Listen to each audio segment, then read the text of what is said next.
January 30, 1933, Adolf Hitler is appointed Chancellor of Germany, signaling the end of German democracy. Driven by racist and authoritarian ideals, the Nazis abolished basic freedoms and sought to create a community that would unite all social classes and regions of Germany under the leadership of a single leader. The Third Reich quickly became a police state, where citizens were exposed to arbitrary arrest and imprisonment.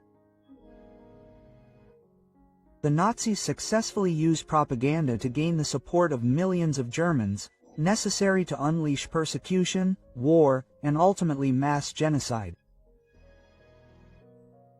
As part of their repressive policies, they established concentration camps to hold real and perceived enemies of the state. Oswald Paul was the chief administrator of these camps and a key figure in implementing the final solution, the genocide of European Jewry.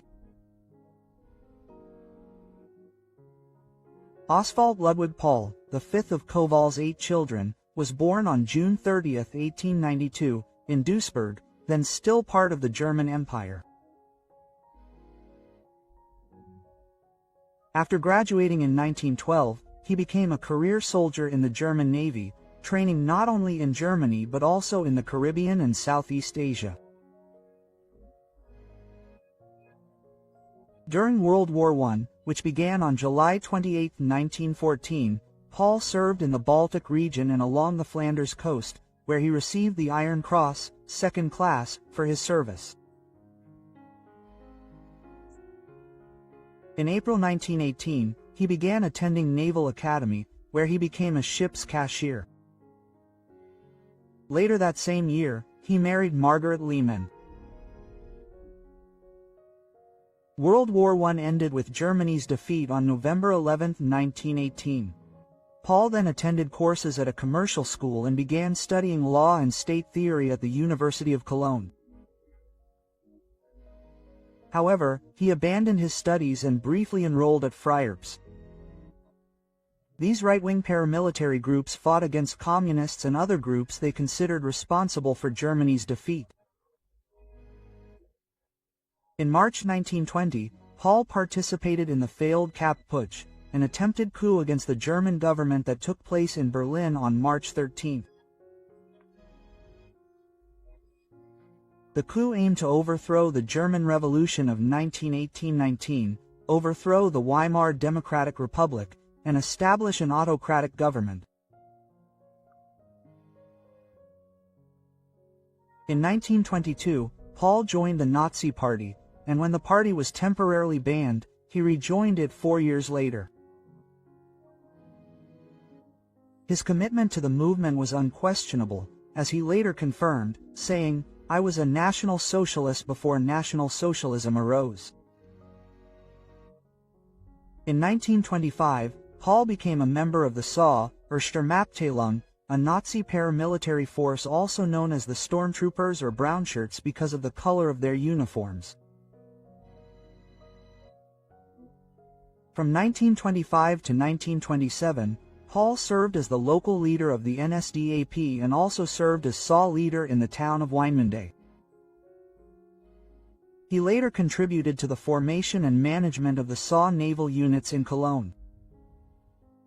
Paul also held leadership positions in the Hitler Youth and became a city councillor in the early 1930s.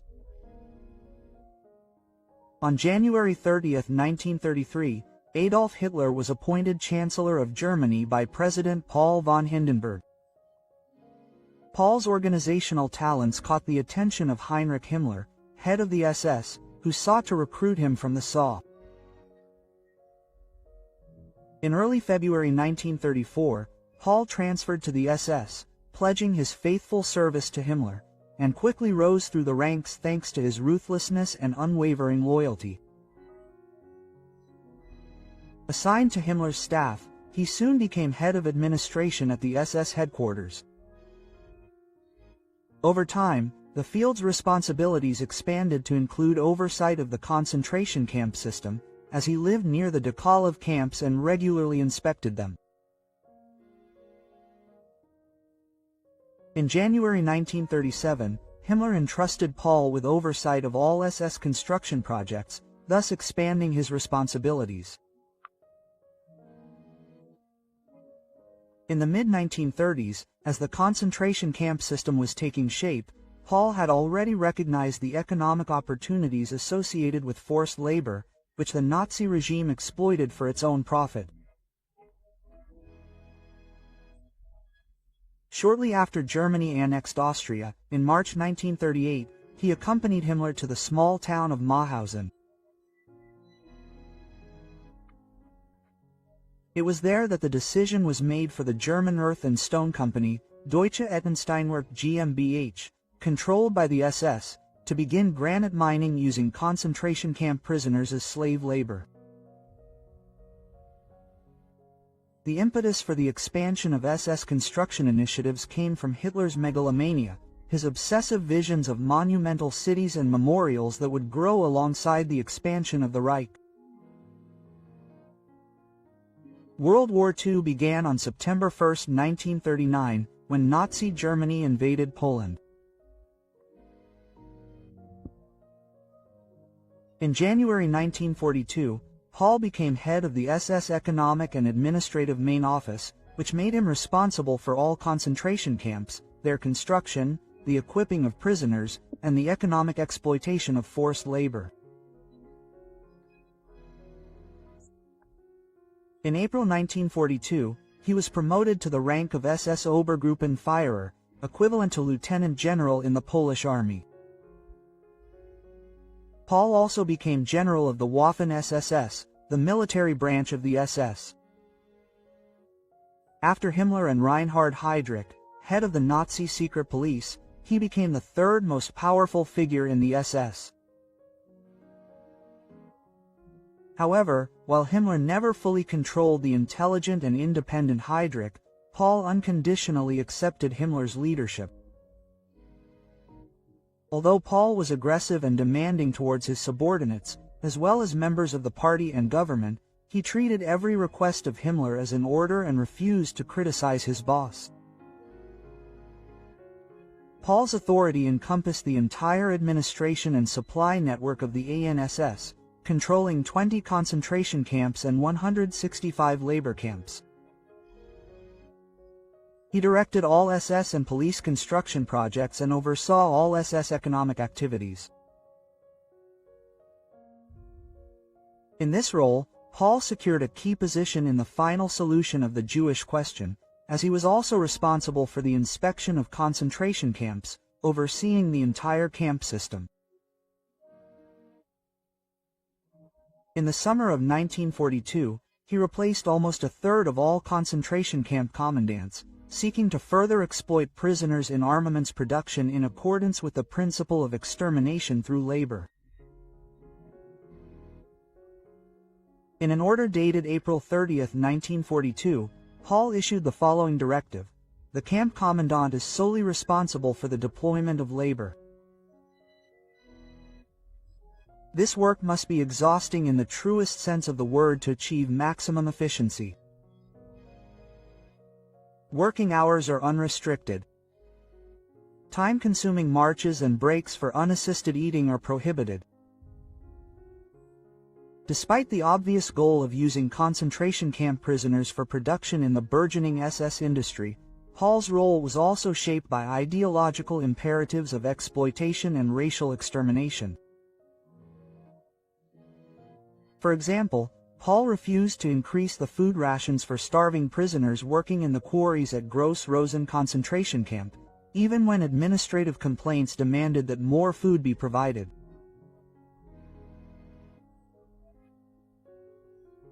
Despite his ruthless commitment to extermination through labor, Paul paradoxically complained about the deaths of some 70,610 of the 136,870 new concentration camp prisoners between June and November 1942, arguing that these losses hampered the efficiency of the armaments plants.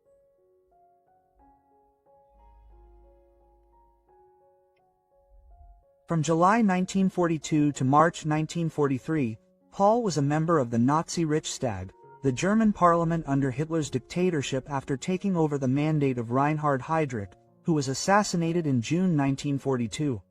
However, he was forced to resign his mandate because his extensive economic responsibilities were deemed incompatible with his parliamentary duties. In December 1942, 6 years after divorcing his first wife, Margareta, Paul married Eleonore von Brunning, a staunch Nazi and the bankrupt widow of German industrialist Ernst Rödiger von Brüning, who was 29 years his senior. Paul adopted her 2 children, and the family settled on the Brenning family estate in Bavaria, which until 1945 was repeatedly renovated by concentration camp prisoners experienced in manual labor.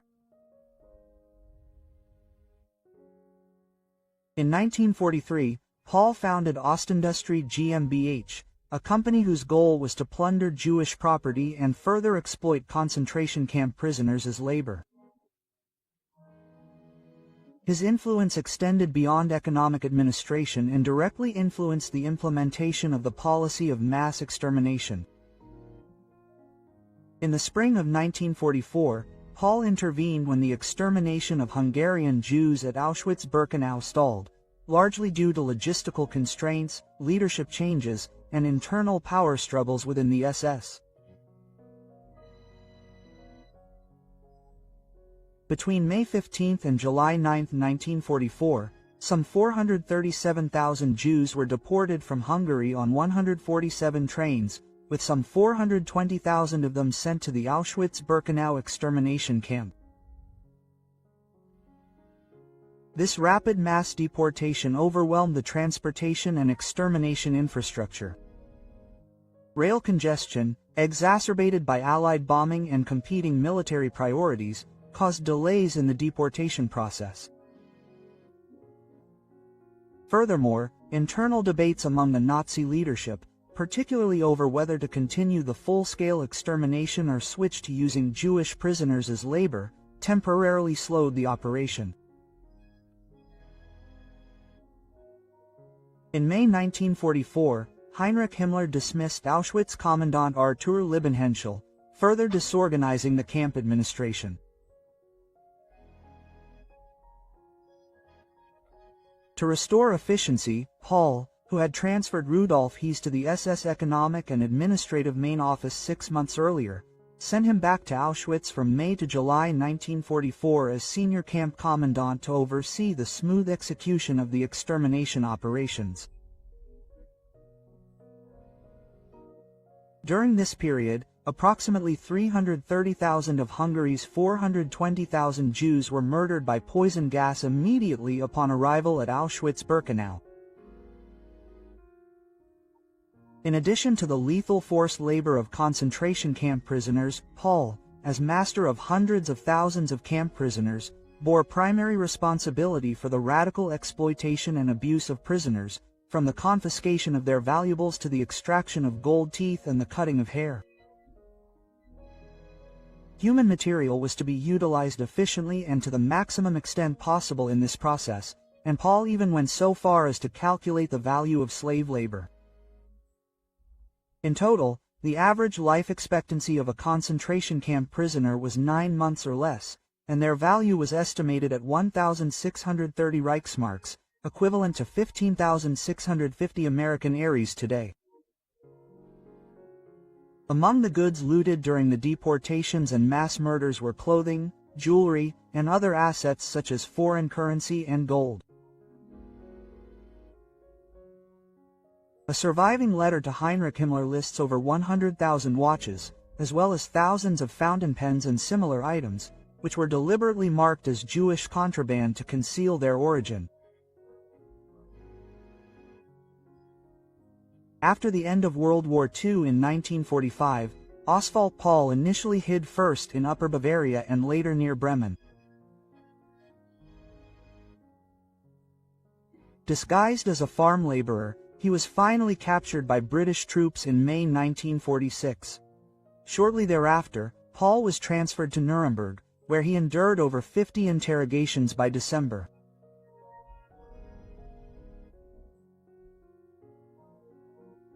On January 13, 1947, Oswald Poole was tried in the field trial, the fourth of 12 military trials, known as the later Nuremberg trials, for war crimes, which the American authorities conducted in their occupation zone in Germany at Nuremberg after the end of World War II. The field trial took place at the Palace of Justice in Nuremberg against Oswald Poole and 17 other SS officers employed in the SS's Central Economic and Administrative Office. The main charge against them was active participation in and leadership of the final solution.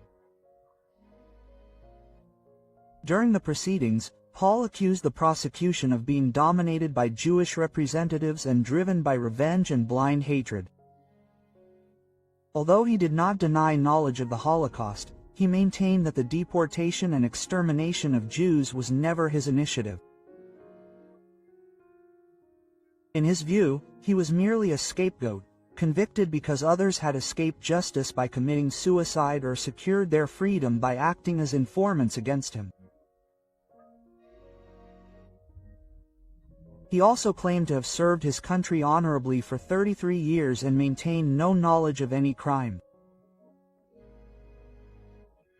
His defense team attempted to portray him as an innocent bureaucrat, an overworked administrator who simply followed orders. However, his lies did not help him evade justice. When the U.S. military court announced its verdict on November 3, 1947, Oswald Poole was sentenced to death by hanging. In a private letter dated June 1, 1948, Poole detailed his treatment in captivity. He claimed he was forced to wear handcuffs at all times and was kicked and beaten by guards, resulting in the loss of 2 teeth. According to him, one member of the investigative team responded to the violence and stopped the abuse. Poole requested clemency, but his request was denied. At the judge's request, the court resumed its session on July 14, 1948, to consider additional evidence presented by the defense. On August 11, 1948, the tribunal issued its final verdicts, upholding most of the earlier decisions, including the death sentence, while slightly reducing some prison sentences for other defendants. During the trial, Oswald Poole began seeing a Roman Catholic priest and eventually returned to the Catholic faith. In 1950, his conversion resulted in the publication of the book Credo, My Path to God, published with the permission of the Catholic Church. In his book, Poole admitted that as an SS general, he had become guilty and professed a sincere acceptance of all his guilt and sins. He added that the collapse of his political and ideological beliefs created an inner emptiness that ultimately led him to faith in Jesus Christ. One wonders, however, why the path to Jesus opened up to him only after he had contributed to the systematic murder of millions through forced labor, starvation, and extermination in concentration camps. Poole was 58 years old when he was hanged on June 7, 1951, at Landsberg Prison in West Germany. His last words were, "I spent over 30 years as a soldier. I always followed orders and remained true to my oath of allegiance. I am ready."